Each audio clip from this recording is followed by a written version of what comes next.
turning on a light because there's a peculiar kind of light coming in through the window.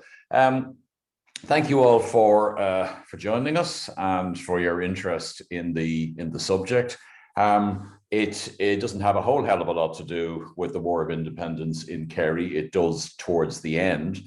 I won't be saying that much about that, but I'm happy to talk about it afterwards if anybody's got any questions, because I have some interesting, perhaps controversial or whatever theories of my own, and perhaps a little bit of information. But anyway, but what I'm here to talk about basically is the theft of the crown jewels and the involvement or otherwise of Sir Arthur Vicars, who was killed then by the IRA in April 1921 in Kilmorna. So first of all, what were the crown jewels? Well, they were the regalia of the Order of St. Patrick. And the Order of St. Patrick was one of the four major orders of chivalry, the others being the Order of the Bath, the Order of the Thistle, the Order of the Garter. So that's exactly and precisely what they were. They were, hang on, I'm just having, yeah, okay, I'm able to move. They were kept in the Office of Arms in the Bedford Tower in Dublin Castle. And the jewels consisted of the insignia of the Grand Master of the Order of St. Patrick, who was always the Lord Lieutenant. And that was a jeweled star and badge made of Brazilian white diamonds and emeralds. And the collars and badges also were included of the Knights of St. Patrick. And they had been presented to the Order of St. Patrick in 1830 by King William IV, by the uncle of Queen Victoria, hence the title Crown Jewels. Their value in 1907, when they were stolen, was calculated at about £33,000 by the police, at £50,000 by other commentators. Just taking ordinary inflation as opposed to gem inflation into account, that equates to somewhere between £4 and £5 million sterling today. So they were a very, very valuable collection indeed. In 1903, the Office of Arms, the British colonial equivalent of the Chief Herald's office, was moved from the Birmingham Tower, which you can see there in the lower castle yard, and moved to the upper castle yard. With the move of the Office of Arms, the subsequent recodifying of the rules of the Order of St. Patrick in 1905, made it necessary to place the jewels in a safe, in a strong room in their new home, which was the Bedford Tower, which is in the upper castle yard, just across from St. Patrick's Hall. Now, the Office of Public Works agreed that a strong room would be constructed on the ground floor of the Bedford Tower to house, amongst other items, the regalia of the Order of St. Patrick and other objects of value in a secure safe. So that was agreed. That was all fine and dandy. So there's the Bedford Tower. The plans for the strong room were prepared by the Office of Arms, but when the work was completed in 1903, it's one of those things like it can only happen in Ireland, it was found that the door of the strong room was actually too low and too narrow for the safe that had been purchased to be placed in the strong room. So yeah, okay, we'll go and buy a smaller safe. Yeah, no, that's not what happened. Rather than get a smaller safe and adhere to the rules that he himself had just written, Sir Arthur Vicars, Ulster King of Arms, the man in charge of the Office of Arms, opted to leave the safe not in the strong room, but in the library next door. Now, who worked in the Office of Arms? So obviously then, who would be the main suspects when it came to the theft? Well, I mentioned already Sir Arthur Vicars, Ulster King of Arms, the equivalent of our own Chief Herald today. He ran the Office of Arms. He was a fussy, prissy, aristocratic man, immersed, very much of a unionist, a loyalist, immersed in the minutiae of genealogy and heraldry. He was ill-fitted to being custodian, as it transpired, of such significant and valuable jewels. Also, Pearse-Gon Mahony, who was the Cork Herald. Pearse-Gon Mahony was the nephew of Vicars. He was the son of Pearse O'Mahony, MP, nationalist MP, leading Parnellite. Pearse Gunn Mahony was an anglicised member, very much anglicised member of that family. And Vicars had fallen out with his half-brother, with Pearse O'Mahony MP, when Pearse Gunn Mahony had accepted the honorary position of Cork Herald in the Office of Arms. None of these were paid positions. Ulster King of Arms was. But Pearse Gunn Mahony was probably the most conscientious employee, if you can call them that, of the office. And then you had Francis Richard Shackleton, who was the Dublin Herald, young, from a well-known Irish family, brother of Ernest Shackleton, the polar explorer. He himself had a military background, a militia background. Heraldry was a hobby that verged on being a profession, but it was only one of his professions. He was also a businessman. He was well connected in the city of London, and he shared accommodation with Arthur Vicars in Clonskee. The house that they both lived in it's still there. Vicars did better out of the financial arrangements, as Shackleton actually spent very little time in Dublin, but he still had to pay half of the household bill. So it's a bit like splitting the restaurant bill with 3 other people when you only had the garlic bread and the glass of water, and tap water at that. And then you had Arthur Bennett Goldney. Very interesting character indeed. And he was something called the Athlone Pursuivant, or Pursuivant. And he had specifically sought some role in the office in order to enhance his credentials as a potential Tory election candidate in the town in which he lived, in Canterbury. He's a somewhat shady character, shady in that not that much is known about his connection to the Office of Arms, but it's suggested that this is somebody who managed to appropriate collectibles and antiques of them, antiques over the years. There was a biography written of Bennett Goldney, and the title of the biography will give a lot away. It was called The Magpie Tendency. So those are the main, the kind of 4 main characters on the heraldic level, if you like. As to the jewels themselves, last seen by anybody honest on the 11th of June, 1907. They had been shown to a man called J.C. Hodgson, who was the librarian to the Duke of Northumberland, and it was on a visit to Ireland. And this was the last time, as I say, they were seen in public. On Wednesday, the 3rd of July, 1907, the cleaning lady, Mrs. Mary Farrell, found the front door of the Bedford Tower unlocked when she arrived for work. And this was extremely unusual. This was unprecedented as far as she was concerned. And she reported this fact to a man called William Stivey, who was an employee. He was the office messenger. He was the lowest of the low in the Office of Arms. And he, in his turn, reported on that Wednesday, 3rd of July, to Vicars. And Vicars evinced little or no interest in the matter. Vicars was, at the time, preparing for the visit of King Edward VII to Dublin at that point. Sometime it's in he was due in early July. On Saturday, then the 6th of July, 3 days later, Mrs. Farrell found the door of the strong room open when she arrived for work. And this was certainly unprecedented. This looked very, very dangerous indeed. And she locked the door. She normally was finished her cleaning work before anybody else arrived. These people were not early starters. They didn't tend to arrive until after 10 o'clock in the morning, and she was gone at that stage.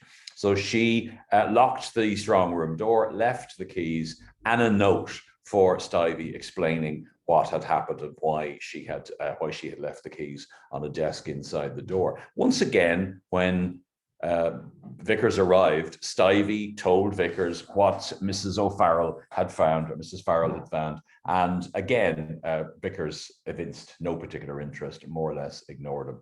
Later that day, a courier arrived from Weston Son on Grafton Street with a gold collar, one of the gold collars of the order, which had been worn by the late Lord de Ross, one of the Knights of St. Patrick. And it was needed for the investiture of a new Knight of St. Patrick. One died and they would be almost immediately replaced, who had been appointed in place of Lord de Ross. And Vicars asked Stivey, the office messenger, to put the collar in the safe for him. And he gave him his own keys to the safe door. And Stivey was actually shocked by this. This was utterly unprecedented. He had never been entrusted with the keys of the safe, which was, as I say, in the library before. And when Stivey went to open the safe, what he ended up doing was turning the key in the opposite direction, and the only direction in which he would move, and then pulling the handles to try and open the safe, and realized that not that he hadn't opened the safe, he'd locked it. So if he locked it, it must have been unlocked. So he was the man who discovered that the jewels and a number of collars were missing. Now, obviously, a police investigation began immediately. Vicars did not assist the early moments of the police investigation by, first of all, sending not for a detective, but for the commissioner of the Dublin Metropolitan Police and his deputy, Sir John Ross and M.V. Harrell.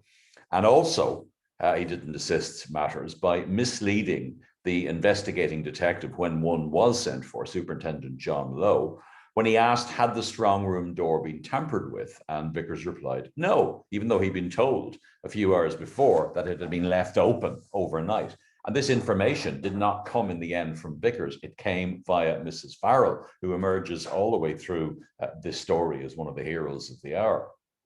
And the thief had clearly taken his time. I'm assuming it was a he. A piece of silk ribbon attached to the star had been removed and had actually been left in the safe, an operation which would have taken anything, 5 to 10 minutes, it was calculated at the time. Now then, Vicars didn't help by displaying great reluctance in ascertaining the last occasion on which the jewels had actually been seen. He argued that Superintendent Lowe demanded this of him. He argued that if he were to telegraph a number of people and ask, had he shown them the jewels, it would raise the alarm. And he was told by an irritated Lowe and also by the Deputy Commissioner Harrell that in effect, so be it. So they needed to know when the jewels had last been seen. Now, it was only when the top cops left that Superintendent John Lowe could get on with his job. And he interrogated Vicars for 2 hours, during which time a telegram arrived from J.C. Hodgson, who was the last honest man, along with Vicars, to have seen the jewels. And he fixed the date on which he saw them as the 11th of June. So Lowe must have been delighted. Basically, the jewels could have been stolen any time within the last month. What Lowe didn't establish from Vicars was, though, the discoveries, as I said, of Mrs. Farrell. Maybe as in the case of some of our latter-day politicians, he didn't ask the right questions, who knows? Although he said, or he had, as I've said, asked Vicars if the strong room door had been tampered with. Similarly, Vicars neglected to mention to Lowe and later to Harrell, the Assistant Commissioner, when the latter returned to the Bedford Tower, that there were 4 strong room keys in circulation and no fewer than 7 front door keys in circulation. And he did, however, convey the information that there were only 2 safe keys, and he had both of them. And it was Harrell who later discovered that the second key to the safe was in a secretaire in Vicars' own house, and that no search had been made to see if it was still there. And Harrell asked Vicars to go and see if it was still there. And what does Vicars say? I'm too busy. Vicars also took the opportunity to cast suspicion at that point on his coachman, a man called Phillips. There was no evidence of any kind against Phillips, but Phillips was thoroughly investigated by the police, and Vicars, whose smear had begun the harassment and the investigation of Phillips in the first place, took the opportunity to fire the man. The Office of Arms, Vicars was great at scapegoating. The Office of Arms was then thoroughly searched without turning up the jewels or any clue as to how access might have been gained to the building, to the library. And the search didn't take place until Tuesday, the 9th of July, because Lowe insisted that Vicars should be present, and Vicars said that he was unavailable until that day. So he's taking a very casual, a very cavalier approach to this whole investigation and to the theft. You would think that he would be bending over backwards, because he was responsible for the safekeeping of the jewels, that he would be bending over backwards to do the best he could. We might find out later why that was the case. Over the days that follows, the manufacturers of the safe, it was a Ratner safe manufactured by a company called Radcliffe and Horner with a Milner lock. They were queried as to how the safe could have been opened, and Dublin locksmiths were interrogated as to the possibility of duplicate keys being created. The manufacturers of the safe always maintained, and have my doubts about this, mind you, they always maintained that a duplicate key, had a duplicate key been used, that it would have left indications on the lock itself, and that they didn't find that. The safe was found not to have been forced. By the way, it's in, or at least it was up to very recently, in Kevin Street Garda Station in Dublin. The safe was found not to have been forced, and no duplicate keys were made from a wax impression had been used, according to the manufacturers. This emerged through expert witness at the subsequent Commission of Inquiry. It was accepted, however, that the safe could have been opened with a duplicate key made directly from the original. I'm not actually quite sure what, was never quite sure what exactly that meant. But anyway, when, through the interviewing of Mrs. Farrell by another detective, a more junior detective, Owen Kerr, the man whose responsibility it had been to check the Office of Arms each evening, the investigating team finally discovered the story of the open door on the Wednesday and the story of the open strong room door on the Saturday. And they concluded that the thief or an accomplice had been, by leaving the two doors open, had been attempting to draw attention to the theft. A fairly logical conclusion, it has to be said. The day before the premises were searched, that was on the 8th of July, they were searched on the 9th, Vicars was talking to Kerr, to Detective Kerr, the latter having pointed out to Ulster King of Arms that he should have conveyed the information just imparted by Mrs. Farrell, not Mrs. Farrell. And Vicars blithely commented to Kerr that he fully expected the regalia to be returned by parcel post. Now, on the face of it, it was an utterly bizarre remark, but there appeared to have been reasons for his optimism. It later emerged, anecdotally at least, that just such a hoax had been perpetrated before. The Bedford Tower was regularly, apparently, the scene of after-hours office parties, drinking parties. And Vicars was notorious for his inability to hold his drink. And on one occasion, while he lay stupefied, a key of the safe had been removed from around his neck, and the jewels had been stolen. And subsequently, the finger of blame, and they had been brought back or sent back. The finger of blame subsequently for this escapade was pointed at the son of the Lord Lieutenant, Lord Aberdeen, a man called Lord Haddo.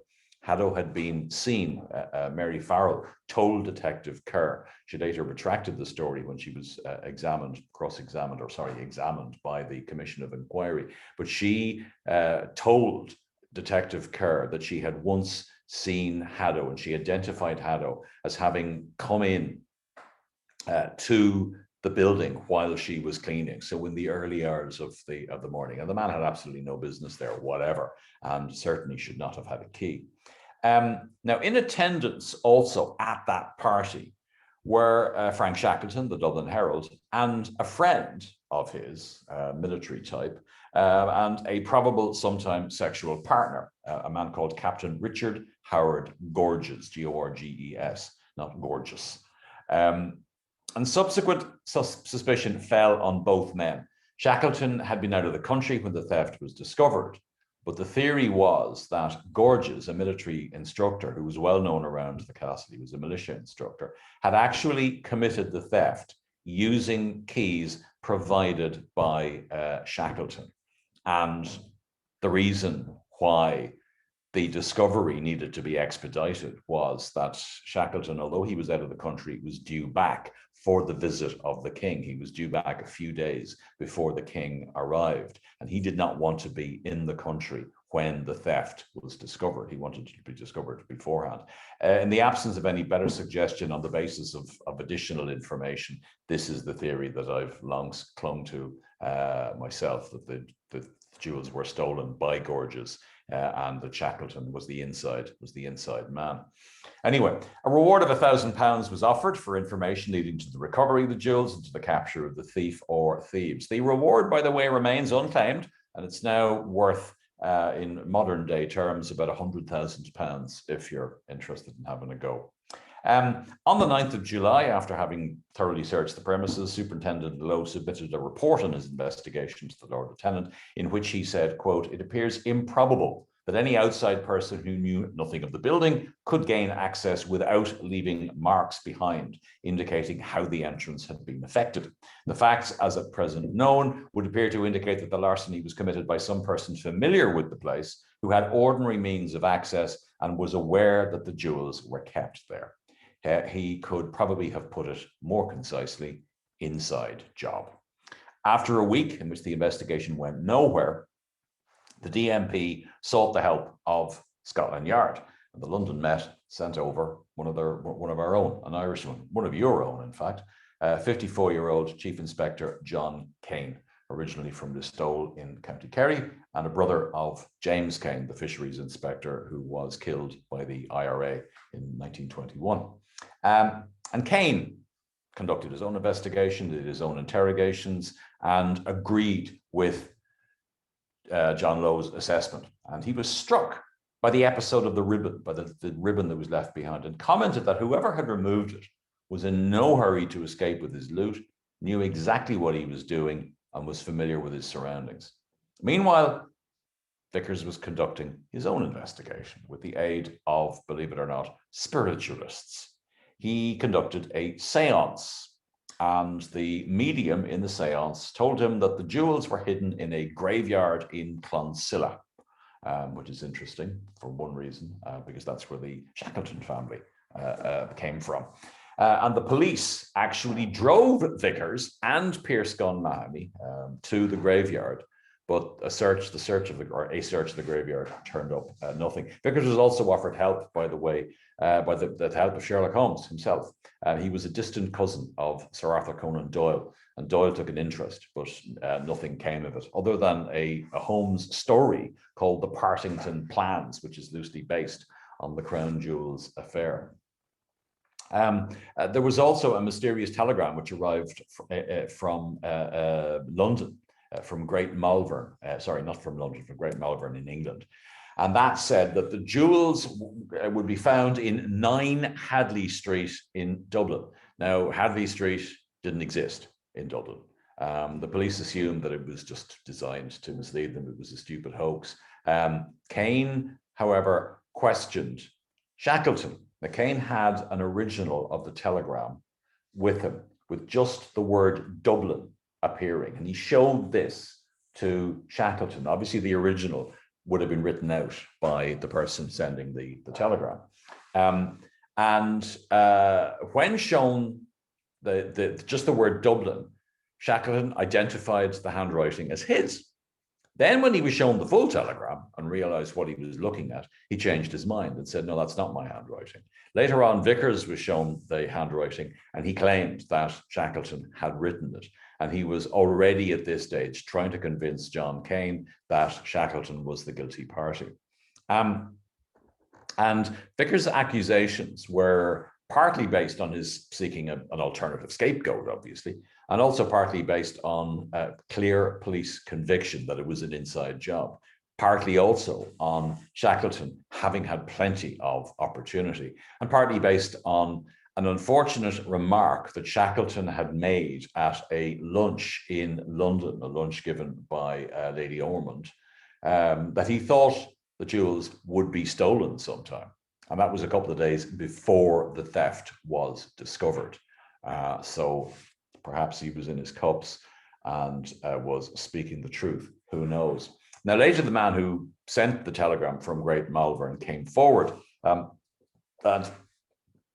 it had been based on a vision which his wife had experienced. So we're back to spiritualism at this stage. The man's name was Bullock Webster, and was tempted to suggest that what he was proposing was a load of bullocks. Anyway, due in part to the involvement of Kane, what started as an investigation into an ordinary decent crime actually developed into something utterly different. because evidence emerged, and Kane was on the lookout for this because Kane had previous experience. Evidence emerged of a highly placed group of homosexuals in Dublin Castle at a time when the love that dare not speak its name was illegal and was the expression du jour for homosexuality was abomination. So whenever you saw the word abominations, it was code for homosexual activities, for illegal homosexual activities. I mean, it was barely a decade since the trial of Oscar Wilde, and homosexual activity was tolerated only if it did not come to official attention. If it did come to official attention, well, then you were in trouble. For Inspector Kane of Scotland Yard, there was a sense of deja vu because he was aware of a similar investigation in London of a group of highly placed aristocratic homosexual men, one of whom, the Duke of Argyll, was the brother-in-law of King Edward VII himself. And Kane soon became aware that there was a common denominator between these two groups, and that common denominator was Francis Richard Shackleton. After a lengthy investigation in Dublin and London, with the trail as cold as ice, Kane submitted his report. One copy, like Superintendent Rose, would have gone to the Lord Lieutenant, and a second should have gone to Scotland Yard. Like a lot of documents in this case, however, neither has survived. I have sought said document from Scotland Yard years ago and told no such document exists. There is anecdotal evidence that Kane identified a chief suspect, but we don't know who it was. And he later told the Commission of Inquiry that he was convinced of Shackleton's innocence. Now, according to a story written by Bulmer Hobson, leading member of the Irish Republican Brotherhood, and a journalist, for John Devoy's New York Gaelic American, which was the only place that he could actually get it printed. And it was printed in New York on the 4th of July, 1908. Shackleton, after giving evidence to the Commission of Inquiry in January, was told by the commissioner and the assistant commissioner of the Dublin Metropolitan Police, Ross and Harold, that his his sexual activities, had made him persona non grata in Ireland, but the charges would not be pressed provided he did not return. That's just one of the things that Hobson reveals in this New York Gaelic American article. One of the other things that he reveals or claims is that he had a conversation with Richard Howard Gorges, in which Richard Howard Gorges described to him how he had stolen the crown jewels. So the aftermath. By late August, King Edward VII was becoming impatient at the lack of progress in the recovery of the jewels, and is reported to believe that someone in the Office of Arms had been negligent in their care. And the king wished that this individual should be reprimanded, should be censured. By the 17th of September, it was reported that the king wished Vicars to be suspended from the Office of Arms. And the Lord Lieutenant, Lord Aberdeen, who was a decent type and generous individual, fought a rearguard action to keep Vicars in situ, but was overwhelmed by a combination of his own undersecretary, Sir Anthony MacDonald, very, very powerful, very influential figure, had been a leading civil servant in India before he returned to Ireland, and also the King's secretary, Lord Knollys, who was also a very, very powerful figure in the bureaucracy of the day. On the 12th of October, where do you start? You start at the bottom. So poor Stivey, who was dismissed for absolutely no valid reason whatever. And then on the 23rd of October, Vicars was informed that his services as Ulster King of Arms were no longer required. And the same message was conveyed to Shackleton, to Bennett Goldney, and to Pierce Gunn Mahoney, although Pierce Gunn Mahoney was subsequently permitted to stay on. So he was the only one who was not actually dismissed or relieved of his post. Vicars now insisted on a full public inquiry into the circumstances of the theft. He would have run away from it before this, but now he had nothing to lose except his job, which was already gone, more or less. And he was joined in his campaign to clear his name by his stepbrother, Pierce O'Mahony, formerly a nationalist MP. In fact, formerly a nationalist MP for this constituency from which I speak So it's Pierce O'Mahony is connecting us, connecting Meath and Kerry. Not only that, but green and gold jerseys. Anyway, so O'Mahony now called on John Redmond, the leader of the Irish Parliamentary Party, to raise the matter in the House of Commons. And it was hoped that the Irish MPs in the House of Commons would support Vicars. Now, I don't know why he would have thought that. He probably thought that because he was championing Vicars, but Vicars would have been known to have been a very fuddy-duddy unionist. But Redmond, who was close to the Chief Secretary at the time, Augustine Birrell, declined to offer any assistance. Now, it's highly likely that in a rehearsal for the Casement, the Roger Casement affair, Redmond was actually told by Birrell that there were suspicions that Vicars was a homosexual, and that this might emerge if there were to be a very public campaign on his behalf led by the Irish Parliamentary Party. So basically, he was warned off. Same thing happened in the case of Roger Casement. Now, that information had come from Sir Anthony MacDonald. Anthony MacDonald was actively campaigning, the Undersecretary, actively campaigning against Vicars. And in December 1907, the Knights of the Order of St. Patrick petitioned the king that a public inquiry should be held. They wanted to know who stole our jewels, who was responsible, who should have been looking after them. And Vicars was offered a pension by the Lord Lieutenant if he agreed to go quietly, but he refused the pension. He wanted his day in court. Finally, the king was forced on Aberdeen's advice to consent to a public inquiry, although its scope was to be severely limited. And the commission first met in early January 1908 to take evidence in the Office of Arms itself, which means that the Bedford Tower was actually the scene of the first tribunal in Dublin Castle, the first of many tribunals in Dublin Castle. It was to investigate the theft of the regalia of the Order of St. Patrick and to inquire as to whether Vicars had exercised sufficient care of them.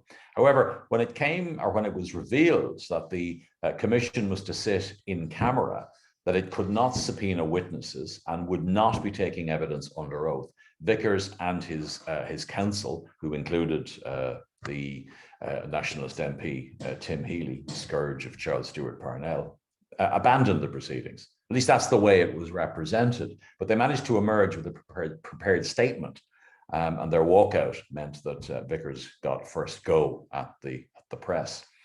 And the commission carried on in camera without him, using statements and interviews that he'd given to the DMP as his side of the story. And the commissioners also called a number of witnesses, including Chief Inspector John Kane and some of the staff of the Office of Arms. Some of the staff of the Office of Arms did give evidence. Others who were loyal to Vicars refused to testify. One person who did testify, one of the last witnesses, was Frank Shackleton, Dublin Herald, who had returned from Italy to have his spake at the commission. Unfortunately, he spake a little bit too openly about his own financial affairs and his own financial dealings at that time, and was aghast when he discovered that, believe it or not, that the note taker in the library of the Office of Arms was not just transcribing his words for his own amusement. He was distraught when he was told that the evidence before the commission would at some future point be published. It was published. You can read the entire account of the proceedings. One of the reasons for Shackleton's return was because of Vicars fastening onto the idea that Shackleton was actually responsible for the theft. He was now convinced that Shackleton was the guilty party, and he had been advertising his opinion very, very widely to the Dublin Metropolitan Police, to Scotland Yard, within Dublin society, within London society. So Shackleton's name was being blackened by Vicars, and he vehemently denied any involvement. Now, his case was strengthened, as I said, by the testimony of Chief Inspector Kane, who stated that he had never found any evidence against Shackleton. And this, on the face of it at least, means that whoever he identified in his now missing report was probably not Frank Shackleton, unless he'd been got at in the meantime. He also, we have to assume, did not name Vicars, as this would certainly have been used by the government to justify and hasten his dismissal. So, nobody believes that now or believed then that Vicars was actually responsible for the theft.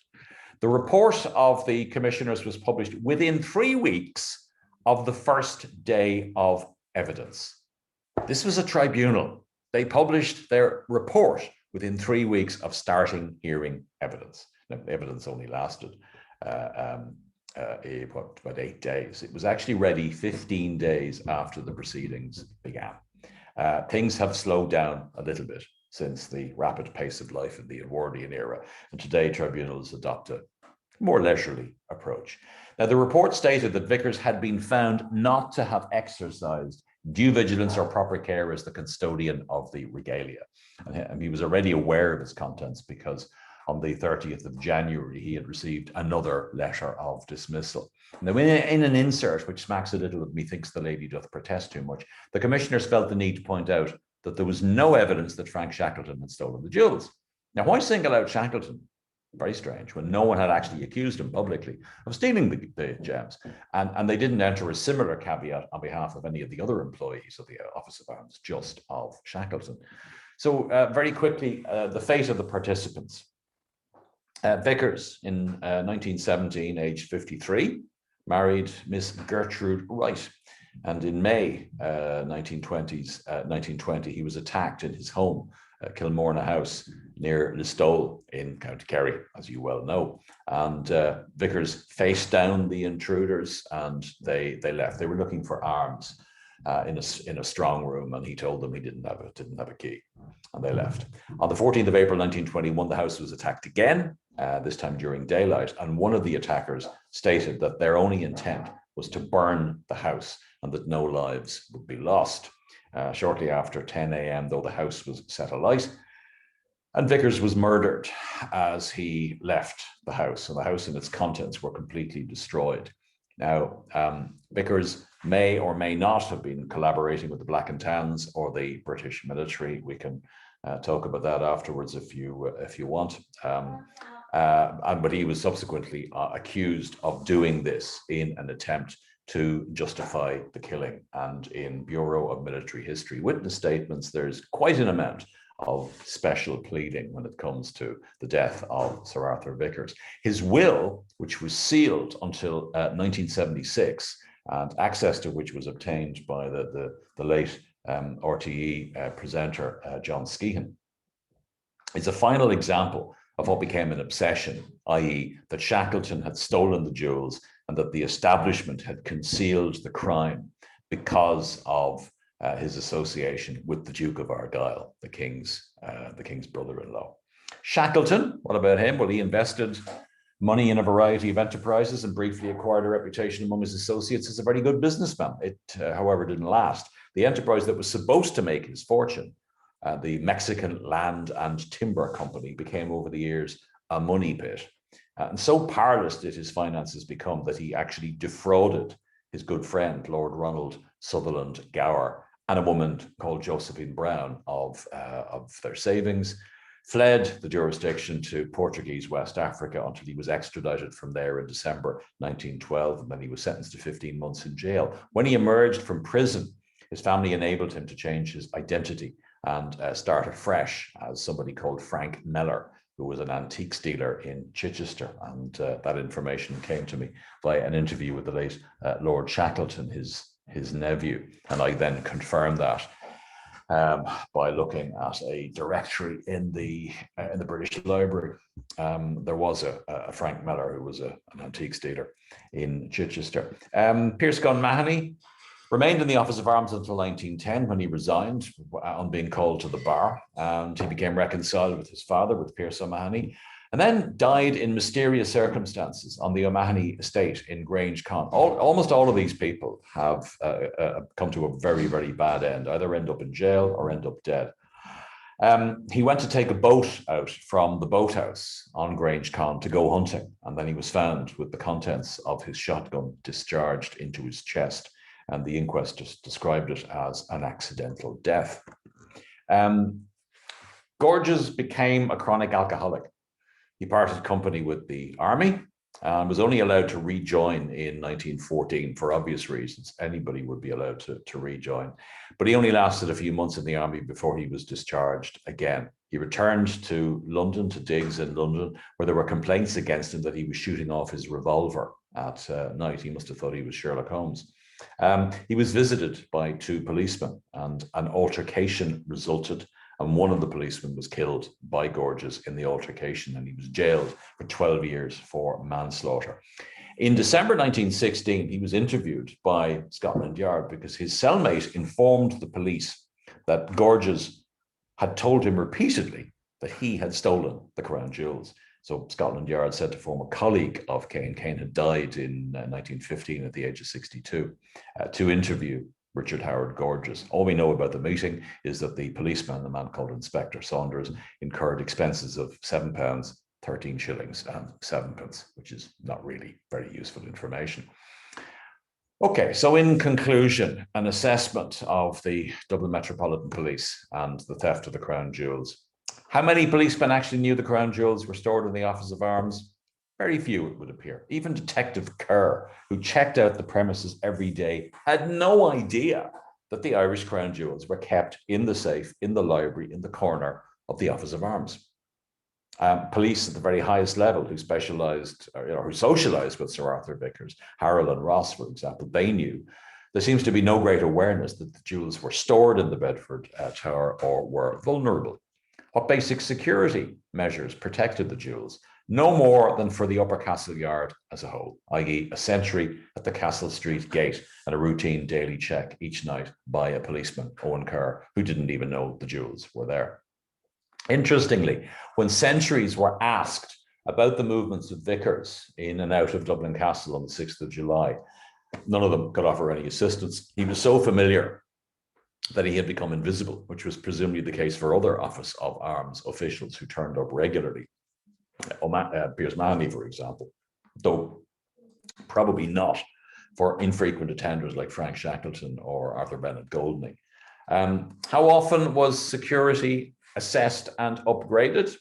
Not at all, it would appear, even in anticipation of the arrival of King Edward VII on a royal visit.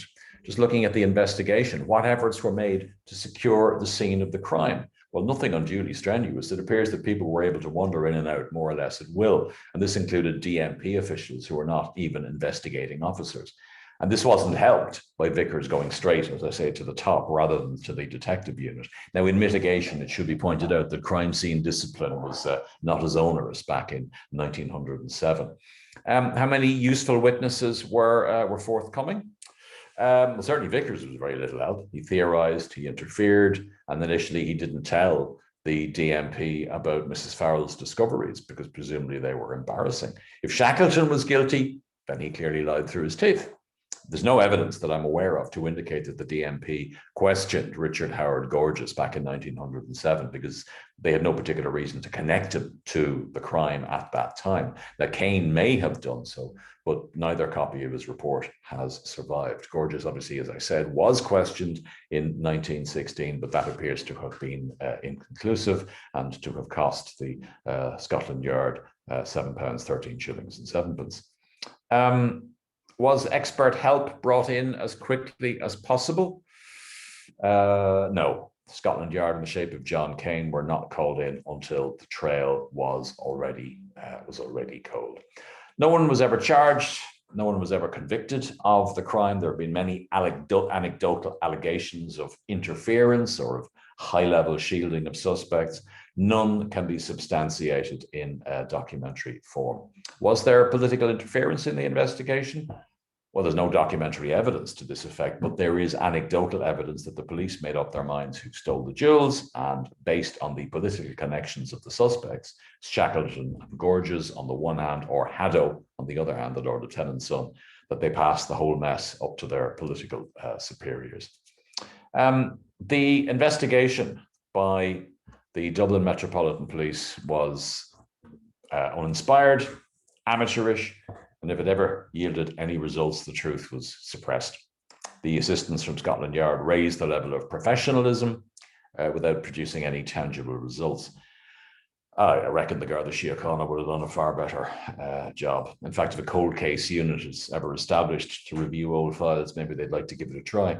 Even at the remove of more than a century, they'd be odds on to acquit themselves, I think, better than the DMP. There was an apparent offer, this is the minute, the cabinet minute, of the jewels to the Irish government in 1927, according to this cabinet minute. I've reason to believe it was a hoax, and that's another story entirely.